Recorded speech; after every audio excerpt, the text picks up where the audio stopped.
Culturally, we're at a moment where we're starting to question our relationship to technology and especially our relationship to our phones. But I don't think that the problem is the phone itself. I just finished a 14-day social media fast, and it fundamentally reshaped how I think and how I show up in the world. So I want to walk you through the experiment, give you some suggestions so you can replicate it yourself, and hopefully inspire you to win back bits of your attention to connect more deeply with you, your art, and your writing and craft. But I want to begin that there's no shame here. I love to scroll. I love to click. I have a mouse cursor tattoo, for goodness sake. Recommendation algorithms have shown me so many cool new people. I have met so many friends through social media. But these social media apps are owned by giant for-profit corporations, by billionaires. They're designed to be addictive, to pull you in and lull you into a state of complacency, a hypnosis, if you will. But in just 14 days away, I was able to knock out tasks that I had been avoiding. I started volunteering. I can connect more deeply with friends through phone calls, and I've gained so much clarity on my creative practice, making music, that I had abandoned several years ago. And after this break, I feel this intense sense of gratitude of being human and being creative. If you want to feel this way too, fasting from social media is a great ticket to try out life from 2007 again. And I'm using the word fasting here because of its relationship to things like protests and spirituality, not its relationship to diet culture. That stuff is toxic. I think taking a clear, distinct break from these apps can rewire the patterns that the pandemic turned into our default modes. In the early pandemic, it was so easy for us to turn to our phone for everything, for connection, for community, for entertainment. And we didn't question that.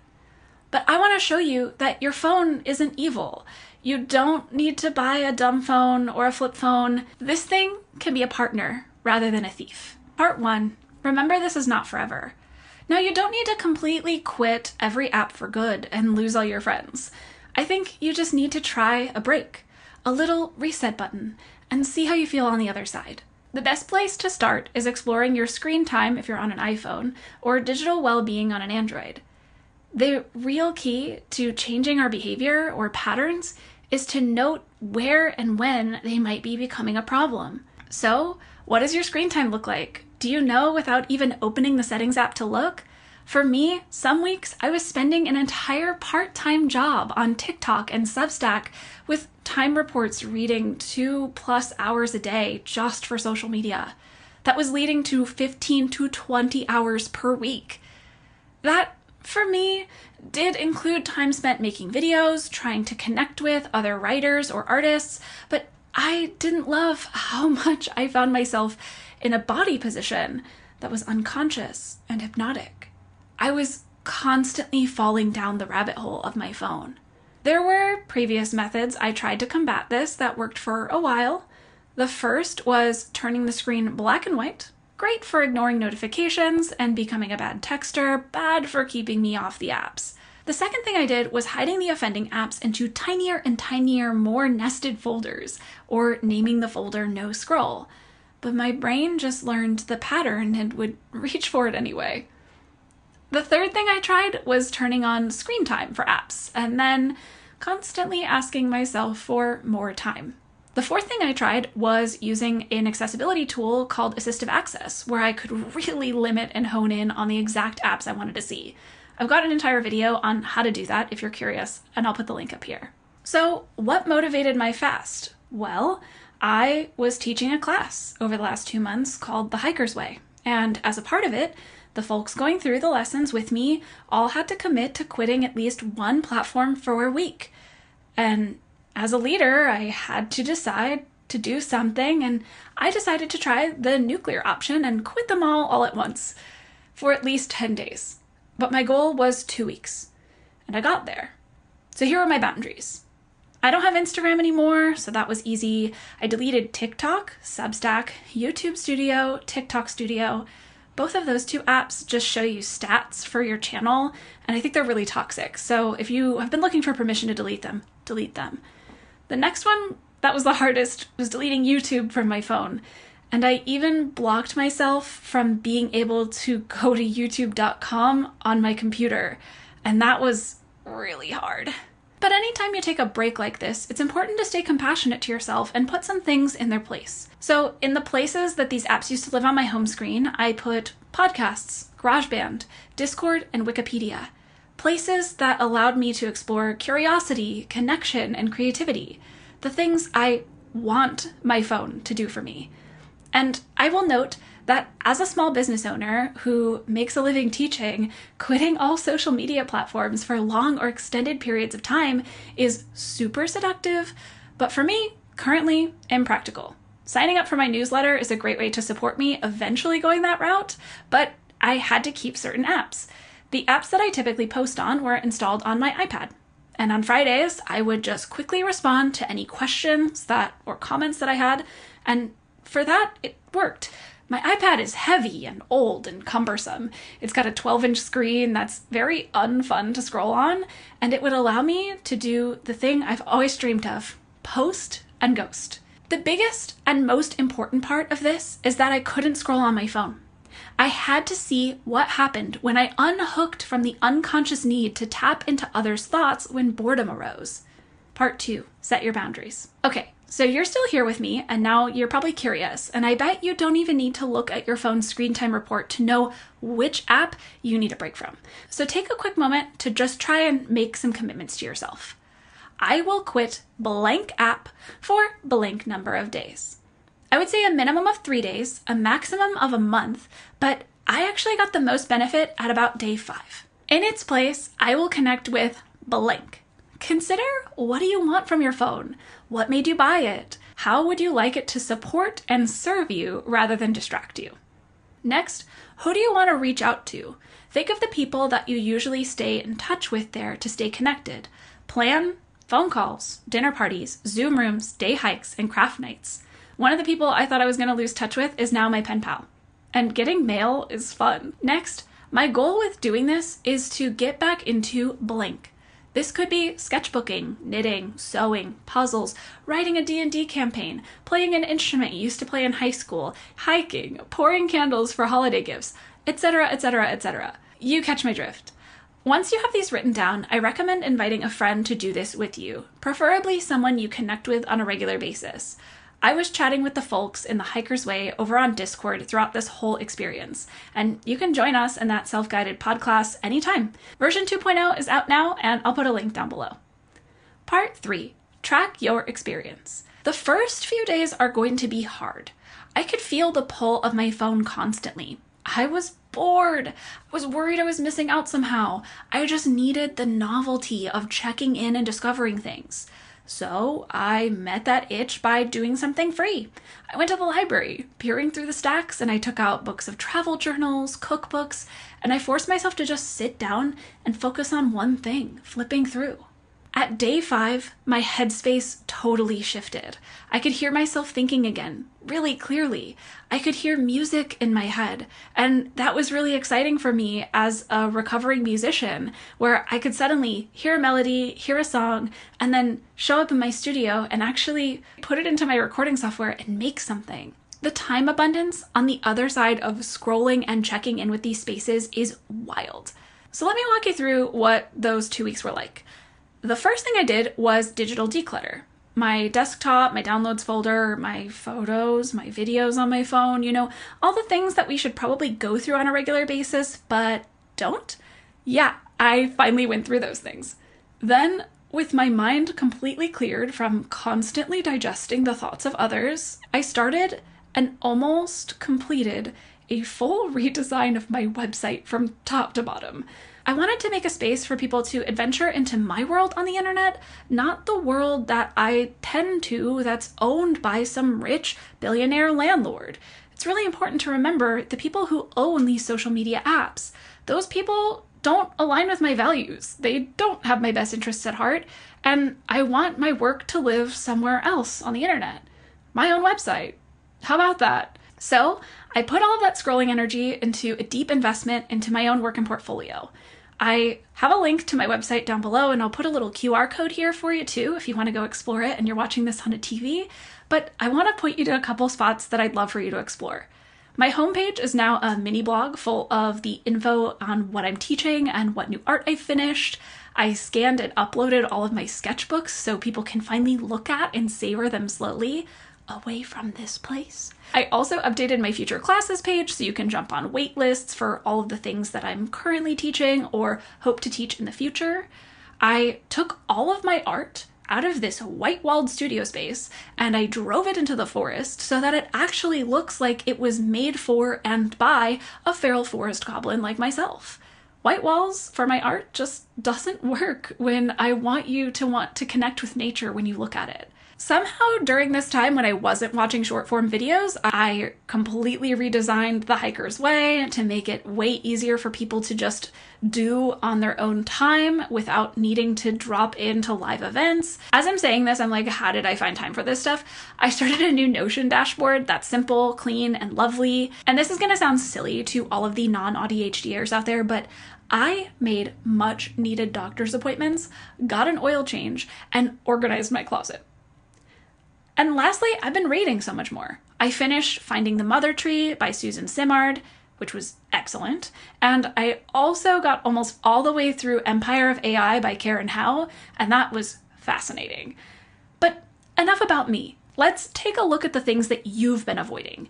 And these things that I'm about to pose here, I've also got as a link down below for journaling prompts, so that way you can spend a little bit more time thinking about these questions, more so than just on the video. So just listen to me say these things and allow them to start rattling around in your head before you think about your responses. First, what things do you genuinely wish you could get done? Next, what things do you wish you had more time for? Are there friends you've lost touch with that you could reconnect with? Was there a hobby that you used to have and still have the stuff for, hiding in a closet somewhere that you want to reconnect with? Do you wish you had time to be more creative? I want to press you to think a bit deeper. In this era, so many people want to buy a dumb phone or some other consumer electronic device to fix the pull of our phone.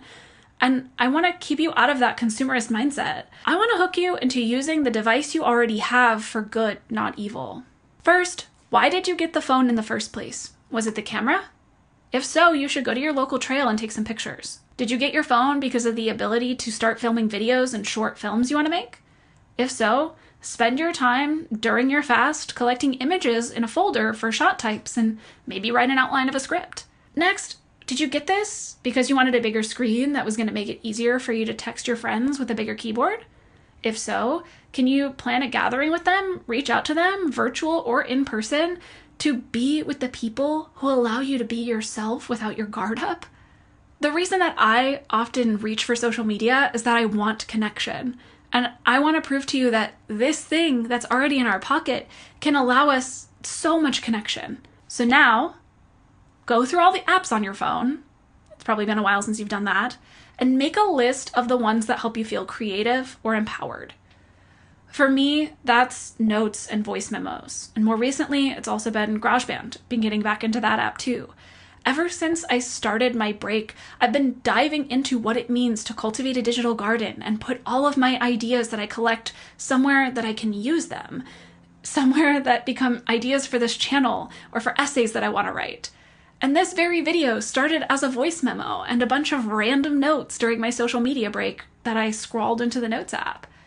The experience of leaving social media for a fast reminded me of why our phones can help gently guide us toward what matters. Technology can be a partner rather than a thief. Part 4, acknowledge failure. I need to tell you what didn't work. I can't act like everything's been perfect. I've noticed my scroll patterns didn't completely stop when I removed social media apps. Instead, they found new ways to fumble through the library of forgotten app icons, and they ended up landing in 2 places. The first one should have been an obvious one to me, but email is still a black hole. I have a cleaner inbox now, and I really enjoy reading Substack newsletters in my inbox, as intended, to be honest. And I've got a renewed sense of inspiration reading some of my favorite writers right from the email app. The downside is, I'm constantly checking my email.